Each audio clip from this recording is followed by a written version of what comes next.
Let's talk about hacking and what exactly hacking is. Hacking refers to exploiting weaknesses in a computer network to obtain unauthorized access to information. A hacker is a person who tries to hack into computer systems. Now here there are some keywords that we need to understand. First and foremost, exploit. When you're exploiting weaknesses are technically called vulnerabilities, which are basically design flaws, misconfiguration errors, usage of default usernames and passwords which have not been modified. So any misconfiguration or anything that has been left behind by a security administrator that can be misused, which means exploited by a hacker to gain unauthorized access. So the next term is unauthorized access, something that you're not allowed to do. And when you say a hacker is a person who tries to hack, it's basically a person with malicious intent trying to gain access to a system or a resource that they are not authorized to access in the first place. How do they do it? They find a vulnerability that is a weakness or a flaw, and then they misuse it to gain access to that particular network.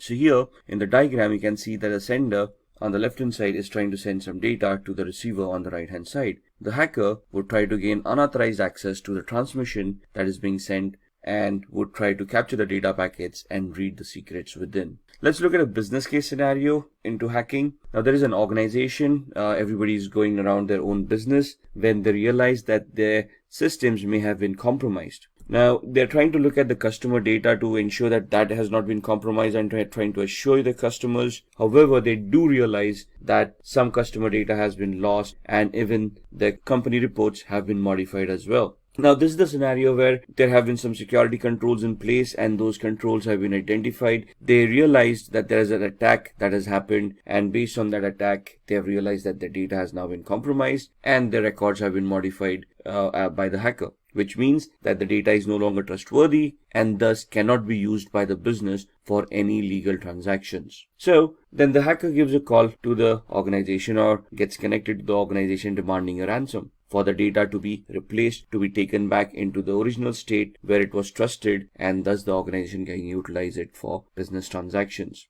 The organization has probably no backup, so they decide that they want to pay the lump sum to the hacker to restore that data so that they can continue on with the business. Thus money exchanges and the hacker is able to restore that data and the business continues as usual. However, the activity here of a hacker trying to leverage the misconfiguration of the weaknesses in the organization's security, thus being able to hack them and make these ransomware demands. So the company then wants to figure out, even if having a security system in place, how was the hacker able to hack their systems? Thus, one of the employees comes up with a brilliant idea of identifying vulnerabilities in the network to proactively search for any flaws that have been left behind, so that they can plug those flaws and nobody can misuse them.